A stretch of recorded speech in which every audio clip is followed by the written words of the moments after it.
परम पूज्य प्रातः स्मरणीय श्री गुरु गोविंद सिंह जी महाराज सिख धर्म के 10वें और अंतिम गुरु थे, जिनका पूर्व नाम गोविंद राय सोढ़ी था।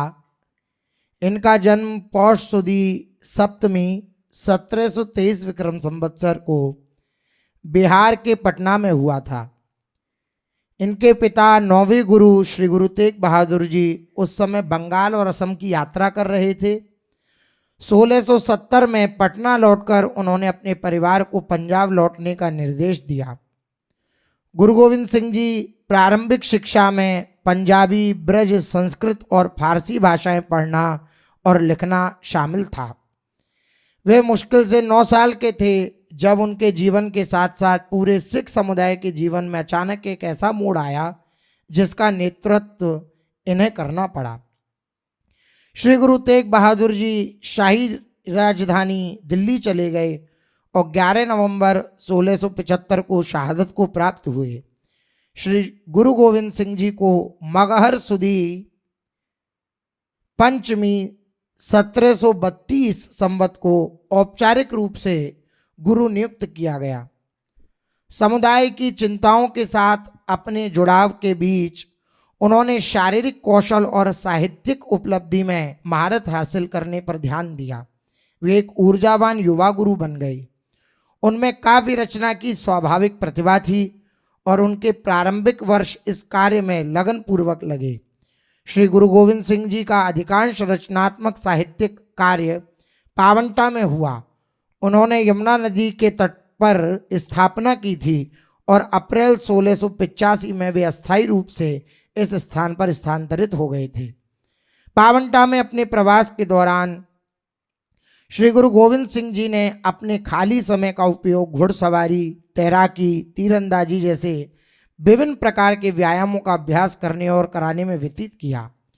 लोगों के बीच उनके बढ़ते प्रभाव और उनके लोगों के सैन्य अभ्यास ने पड़ोसी राजपूत पहाड़ी शासकों की ईर्ष्या को उत्तेजित कर दिया, जिन्होंने गढ़वाल के राजा फतेह चंद के नेतृत्व में उन पर हमला करने के लिए एक सेना एकत्रित की। लेकिन 1745 में पावंटा से लगभग 10 किलोमीटर उत्तर पूर्व में भंगानी में एक कार्रवाई में पहाड़ी राजा बुरी तरह से हार गए। इसके बाद श्री गुरु गोविंद सिंह जी पावंटा छोड़ करके आनंदपुर लौट आए। देश को एक आज़ाद हवा में सांस दिलाने के लिए उन्होंने संगठित सैन्य अभ्यास कराना शुरू किया। श्री गुरु गोविंद सिंह जी ने भारत के विभिन्न हिस्सों में सिख संगतों को निर्देश जारी किए कि सिखों को बिना किसी मध्यस्थ के सीधे आनंदपुर आना चाहिए। इस प्रकार गुरु ने अपने सिखों के साथ सीधा संबंध स्थापित किया और उन्हें अपने खालसा के रूप में संबोधित किया। खालसा की संस्था को मूर्त रूप दिया गया जब सिख वैसाखी के वार्षिक त्योहार के लिए बड़ी संख्या में आनंदपुर एकत्रित हुए। श्री गुरु गोविंद सिंह जी उस दिन वीर रस से भरे हुए थे। हाथ में नंगी तलवार लेकर सभा के सामने वे प्रकट हुए, आए और कहा, क्या कोई सच्चा सिख मौजूद है जो बलिदान के रूप में गुरु को अपना सिर समर्पित कर सके। इन शब्दों ने दर्शकों को स्तब्ध कर दिया, जो आश्चर्यचकित होकर चुपचाप देख रहे थे। गुरु ने पुकार दोबारा दोहराई, तब भी कोई नहीं बोला। तीसरी पुकार पर लाहौर की सोबती खत्री दयाराम उठे और विनम्रता पूर्वक गुरु के सामने शीश झुकाकर खड़े हो गए और अपनी तलवार से खून टपकाते हुए वापस आए और दूसरा सिर मांगा। इस पर हस्तिनापुर का एक जाट धर्मदास आगे आया। श्री गुरु गोविंद सिंह जी ने 3 और आह्वान किए। द्वारिका के एक मुहकमचंद, जगन्नाथपुर के एक जलवाहक हिम्मत और बीदर कर्नाटक के एक साहिब चंद एक के बाद एक अपने सिर चढ़ाने के लिए आगे आए। गुरुजी उनको तंबू में ले गए। उन्हें केसरी पीले रंग के वस्त्र पहनाए गए और ऊपर से उसी तरह रंगी हुई साफ सुथरी बंदी पगड़ियां पहनाई गईं और उनके अगल बगल में तलवारें लटक रही थीं। श्री गुरु गोविंद सिंह जी ने तब खंडेदी पाहुल की शुरुआत की, यानी दोधारी तलवार से मंथन किए गए मीठे पानी से दीक्षा। वे 5 सिख सबसे पहले दीक्षित हुए थे।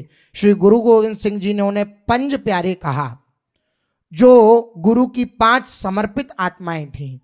उन्हें असहायों की सहायता करने, उत्पीड़कों से लड़ने, एक ईश्वर में विश्वास रखने और जाति और पंथ के बावजूद सभी मनुष्यों को समान मानने का आदेश दिया गया था। श्री गुरु गोविंद सिंह जी ने तब स्वयं 5 शिष्यों से दीक्षा संस्कार प्राप्त किया, जो अब खालसा के रूप में प्रतिष्ठित थे, और उनका नाम गोविंद राय से बदलकर श्री गुरु गोविंद सिंह कर दिया गया था। इन घटनाक्रमों ने शिवालिक पहाड़ियों के जातिग्रस्त राजपूत प्रमुखों को चिंतित कर दिया। उन्होंने श्री गुरु गोविंद सिंह जी को उनके पहाड़ी गढ़ से जबरन बेदखल करने के लिए बिलासपुर के राजा के नेतृत्व में रैली की। हालांकि उनके अभियान निष्फल साबित हुए। आखिरकार उन्होंने बादशाह औरंगजेब से मदद की गुहार लगाई।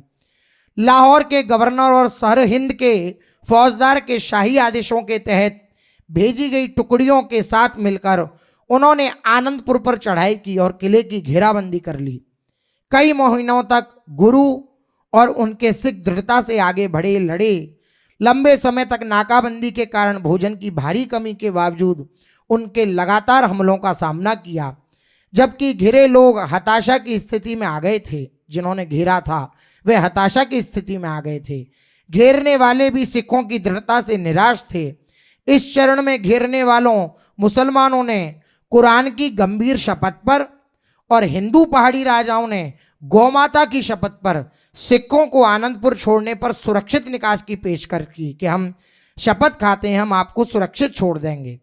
अंत में रात के दौरान शहर को खाली करा लिया गया, लेकिन जल्द ही जैसे ही गुरु और उनके सिख बाहर आए, पहाड़ी राजाओं और उनके मुगल सहयोगियों ने पूरे गुस्से पर उन पर हमला कर दिया।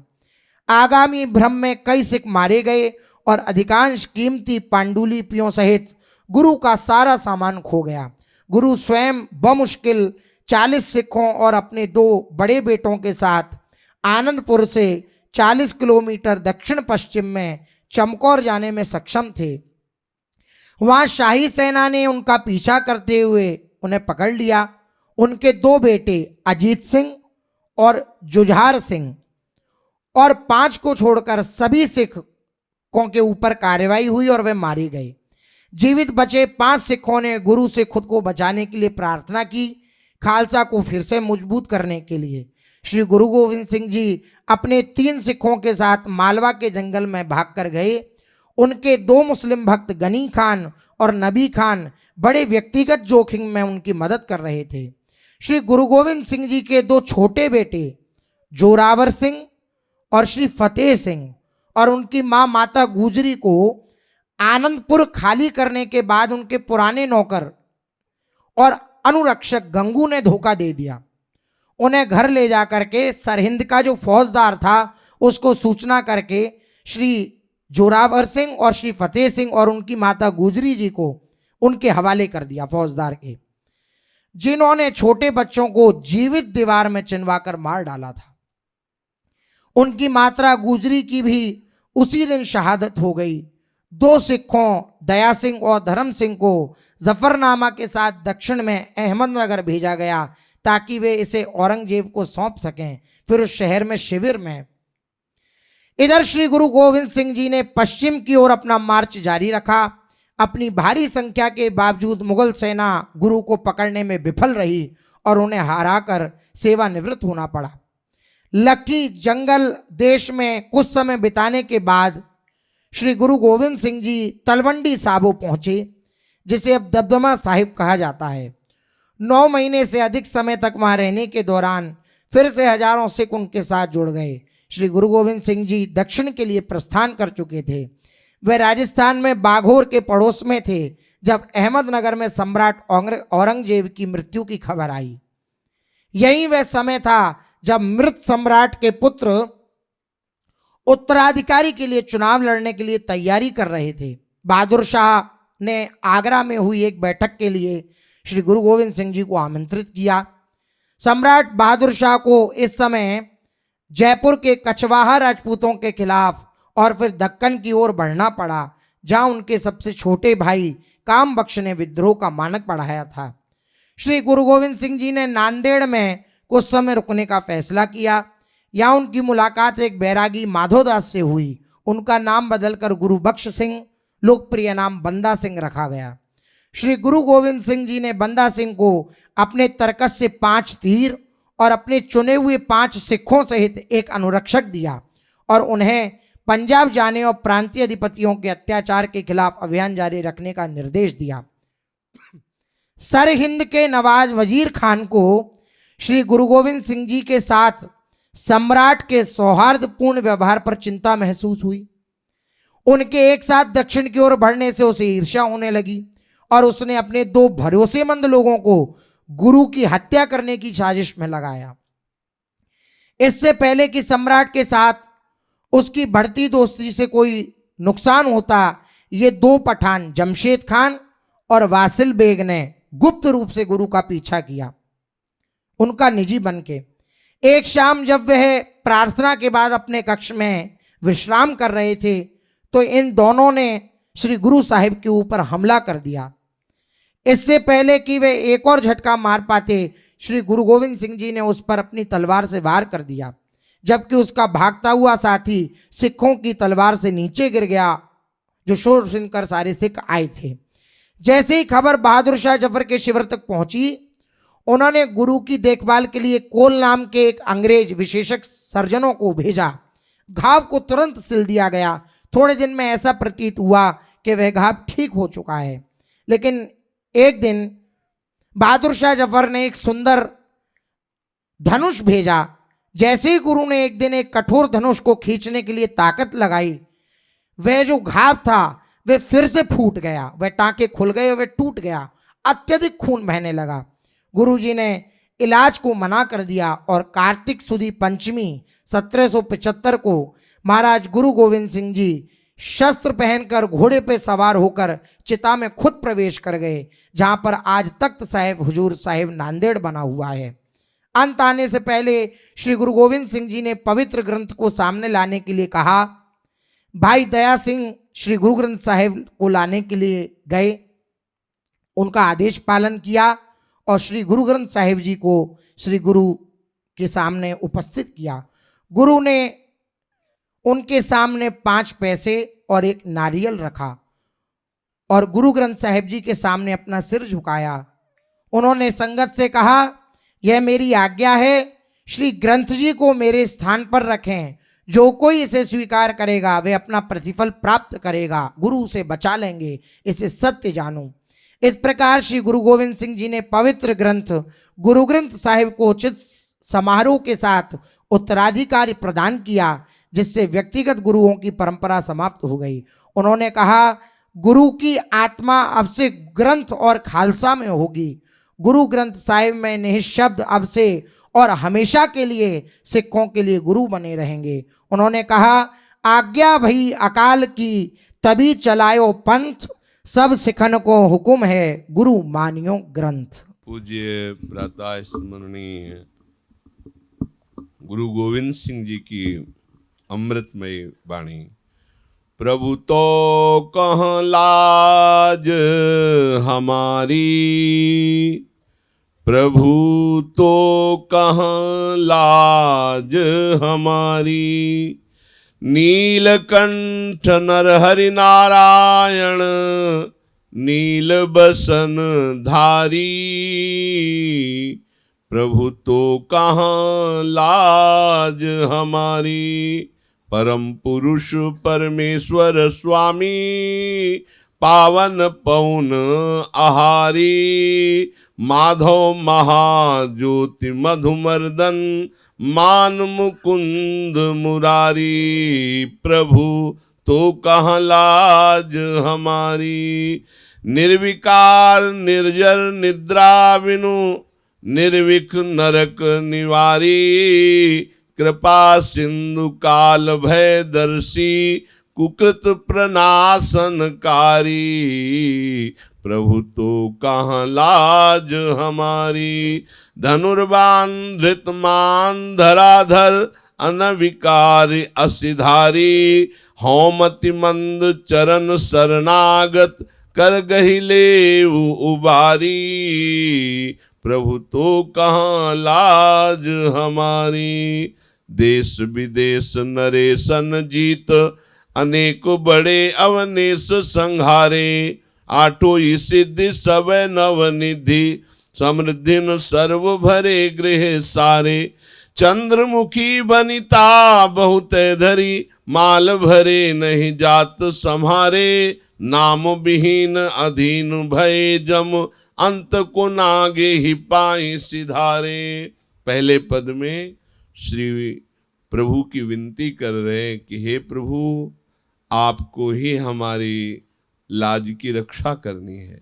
हे नीलकंठ, हे नरहरि, हे नारायण, हे नीलांबर नील वसन धारण करने वाले, हे परम पुरुष, हे परमेश्वर, हे स्वामी, हे पावन, हे वायु स्वरूप, हे माधव, हे महाज्योति, हे मधुमर्दन, हे मान मुकुंद मुरारी, हे निर्विकार, हे निर्जर, हे निद्रा विजयी, निर्विष नरक निवारण करने वाले, हे कृपा सिंधु, हे काल स्वरूप कुकृत का नाश करने वाले, हे धनुष बाण धारण करने वाले, हे पृथ्वीधर, हे निर्विकार, हे अस्त्र धारण करने वाले, मैं मतिमंद हूँ, आपके चरणों की शरणागति हूँ। हे प्रभु, मुझे उबार लो, मेरी लाज बचाओ।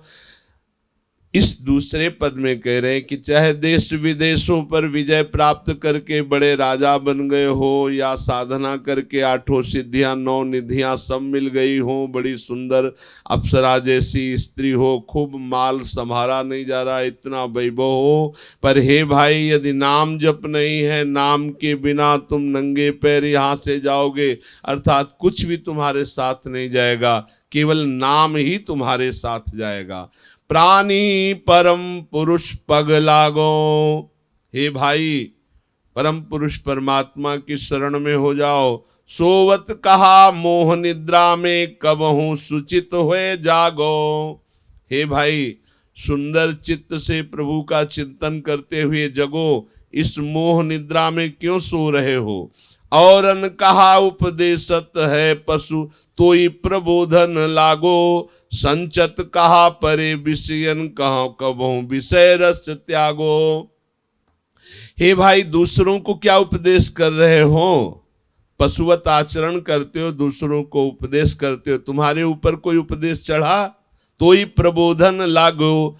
संचय तो कर रहे हो, विषयों का भोग कर रहे हो, विषयों का रे कभी तो जग, विषय रस त्याग करके भगवत रस का चिंतन कर। केवल करम भरम में चिन्हो धर्म करम अनुरागे, संग्रह करो सदा सुमिरन को परम पाप तज भाग। हे भाई, केवल कर्म में ही भ्रमित होकर के रम रहे हो, ये सदा प्रभु का नाम सुमिरन करो, तभी तुम्हारी मुक्ति होगी, तभी कल्याण होगा, तभी तुम्हारे सब पाप नष्ट हो जाएंगे। जाते दुख पाप नहीं भेटे काल, जालते त्यागो। जो सुख चाहो सदा सबन को, तो हरि के रस पागो। सारे पापों से, सारे दुखों से यदि दूर हटना चाहते हो, पाप और दुख को मिटाना चाहते हो, काल के जाल से मुक्त होना चाहते हो, सदा सुख चाहते हो, तो हे भाई मेरी बात मान लो, सदा हरि नाम जप करो, हरि के रस में डूबे रहो। फिर रास लीला के पद का वर्णन करते हैं परम पूज्य श्री गुरु गोविंद देव जी। जब आई है कातक की रुत शीतल, कान तवे अति ही रसिया। संग गोपिन खेल विचार करो, जो हो तो भगवान महाजसिया। जिसका महाजस है वेदों ने, जिसका नेति नेति कह के जस गाया, वो भगवान कार्तिक सुदी पूर्णिमा का जो महारास का है, उस समय परम रसिया कन्हैया जी ने गोपी संग के खेल करने का, रास खेल का विचार किया। तो अपवित्रन लोगन के जिनके पग लागत, पाप सबे नसिया। जो अपवित्र लोग हैं, अधर्म करने वाले पापी हैं, वो भी जिनके चरणों का आश्रय ले ले तो परम पवित्र हो जाए, उनके पाप नष्ट हो जाए, ऐसे प्रभु श्री कृष्ण हैं। तिह को सुन तिरियन के संग खेल। अब उन प्रभु का गोपियों के संग जो खेल हुआ, रास खेल, उसको सुनो। निबारहु काम यह बसिया। ये खेल सुनने से काम रोग का नाश हो जाता है। ये सुखदेव जी ने भी कहा है, जो रास लीला का श्रवण करेगा उसके हृदय से काम रोग नष्ट हो जाएगा। तो कह रहे निवारहु काम यह बसिया, इन्हीं की लीला को बसा लो तो हृदय से काम रस नष्ट हो जाएगा। गुरु गोविंद देव सिंह जी कह रहे मुख जाहि निशापति की सम है, बन में तिन गीत रिझो अरु गायो, तासुर को धुनि श्रवणन में ब्रजहु की त्रिया सब ही सुन पायो। जिस समय छिटक चांदनी चंद्रमा खिला हुआ था उस समय प्रभु श्री कृष्ण चंद्र जी ने अद्भुत बंशी नाद किया। जिस बंशी नाद को सुनकर ब्रजहु की त्रिया सबे सुन पायो, सबने बंशी नाद सुना तो धाई चली हरि के मिलबे कहूं, तो सबके मन में जब भायो, कान्ह मनो मृगनी जुबती छलिबे कहूं, घंट के हेर बनायो। बंसी ध्वनि क्या थी कि सबके मनों का आकर्षण हुआ, धाई चली, सब विवश होकर भाग चली जिधर से बंसी ध्वनि आई थी, हरि के मिलबे को, हरि के दर्शन के लिए। तब सबके मन में जब भायो, केवल एक ही बात हर गोपी के मन में, कैसे प्रभु के दर्शन करूं, और जिधर बंसी बजी सब उधर को भागी। कन्हैया ने मनोमृगनयनी युवतियों को आकर्षित करने के लिए ही बंसी बजाया था। तो गई आई दसों दिश ते गुपियां, सब ही रस कान के साथ पगी। दसों दिशाओं से समस्त गोपीजन भागकर प्रभु के पास आ गई। सब ही रस कान के साथ पगी, सभी प्रेम रस से, कन्हैया के प्रेम रस से पगी हुई उनके साथ हो गई। पिख के मुख कान को चंद्र कला सुचकोरन, सीमन में उमगी। प्रीतम श्री कृष्ण के मुख चंद्र का ऐसे सब गोपी पान कर रही जैसे चकोरी चंद्रमा के रस का पान करती हो। तो हरि को पुन शुद्ध सुआनन पेखी, कि दो तिन की ठग डीठ लगी। सब गोपी ठगी सी रह गई प्रभु श्री कृष्ण चंद्र जी के मुख चंद्र को देख करके। तो भगवान प्रसन्न भयो पिख के, कवि श्याम मनोमृग देख मृगी। भगवान सब गोपी जनों को देखकर प्रसन्न हो रहे, क्योंकि ऐसा उनको प्रेम प्रकट हो रहा है। पिछले में बताया जैसे चकोरी चंद्रमा को, जैसे मृगी मृग को देखकर। तो रूखन ते रस चूवन लाग, जिस समय अधरों में बंसी धर करके बजाई समस्त गोपियों के समीप, एक बार बजाने में तो सब आ गई। अब जब बंसी वादन किया तो वृक्ष से रस टपकने लगा। गुरु गोविंद देव सिंह जी वर्णन करें, रूखन ते रस चूवन लाग, और झरे झर नागिरी ते सुखदाई। वृक्षों से रस बरस रहा है और पहाड़ों से झरने गिरने लगे। और घास चुगे न मृगा बन के, खगरीजी रहे धुन जो सुन पाई। तो जितने मृग, गौवें, बछड़े, बछिया, जैसे ही बंसी बजी तो कवल मुख का मुख, अब कोई घास नहीं चल रहा, मानो मुनिव्रत धरे कपोती कोकिला कीर, सब समाधिस्थ मानो मुनि हो ऐसे हो गए। खगरीजी रहे धुनि जो सुनि पाई, जो धुनि बजी बंसी की तो पशु पक्षी सब मोहित हो रहे। देव गंधार बिलावर सारंग, कि रीजी के जिहि तान बसाई। कभी देव गंधार तान, कभी बिलावल, कभी सारंग, ऐसे राग प्रभु बंसी में बजा रहे हैं। तो देव सब मिल देखत कौतुक, जो मुरली नंदलाल बजाई। सब देवता आसमान में विमानों पर, देवांगनाएं सब देख रही, नंद नंदन जी ने मुरली बजाई, बड़ा अद्भुत आश्चर्य। ठाड़ रही जमुना सुनि कहे, यमुना का प्रवाह रुक गया। धुनि राग भले सुनि बेको चाहे, यमुना जी भी बहना रुक गई और बंसी का नाद सुन रही। मोह रहे बन के गज ओ, इकट्ठे मिले आवत सिंह सहे। जितने भी सिंह या गज शाग जो भी, सब बंसी ध्वनि सुनकर स्तब्ध हैं, आसपास है। आवत हैं सुर मंडल के सुर त्यागी, सब है सुर ध्यान कहे हैं। जितने भी देवता मुनि हैं सब बंसी ध्वनि सुनकर वो ध्यान छोड़कर बंसी ध्वनि में आसक्त हो रहे। सो सुन के बन के खगवा, तर ऊपर पंख पसार रहे हैं। बंसी सुनकर वृक्ष के ऊपर बैठे हुए पक्षी पंख पसार पसार कर नृत्य कर रहे, ऐसे बंसी वादन करके गोपियों के संग प्रभु रास कर रहे। श्री गुरु गोविंद देव जी ने गायन किया। हम इन समस्त गुरुओं के चरणों की वंदना करके ये प्रार्थना करते हैं कि हम सब अज्ञानी हैं, हम गुरु वाणी जी के रहस्य को क्या जान पाएंगे। ये जो गुरुजन कह रहे हैं वही हमारे हृदय में बैठ के समझा दें, और इनकी जहां अनुराग वृत्ति नाम में है, वाणी में है, प्रभु में है, उसका कुछ किनका हम शरणागतों को भी मिले, जिससे हम अपने आराध्य देव के नाम रूप लीला में डूबें। जीवन का परम लाभ यही है कि प्रभु का नाम मुख में हो, हृदय में ध्यान हो, और हमारी श्रवणेंद्रिय उनके लीला गुणों के श्रवण में मगन रहे। यही जीवन मुक्त अवस्था है। इन गुरुजनों के प्रताप से ये हमारे हृदय में जागृत हो। परम पूज्य श्री गुरु गोविंद देव जी महाराज से यही प्रार्थना है, यही चरणों में वंदना करके है कि हम जितने गुरुओं की आराधना की, उस आराधना का हमारा यही फल है कि हमारे गुरुजन धर्म के प्रति, नाम के प्रति कितना समर्पित हैं, और धर्म और नाम गुरु वाणी में विराजमान है। जो गुरु वाणी का आदर करे मानो गुरुजनों का आदर करता है, जो गुरु वाणी के अनुसार चले मानो गुरुदेव की आज्ञा में चलता है। यदि उनकी वाणी का आदर ना हो तो फिर सत मार्ग को नहीं जाना जा सकता, सत मार्ग को नहीं पाया जा सकता। इन गुरुजनों के चरणों में यही प्रार्थना है कि सतमार्ग हम सबके हृदय में प्रकाशित हो। जय जय श्री राधे।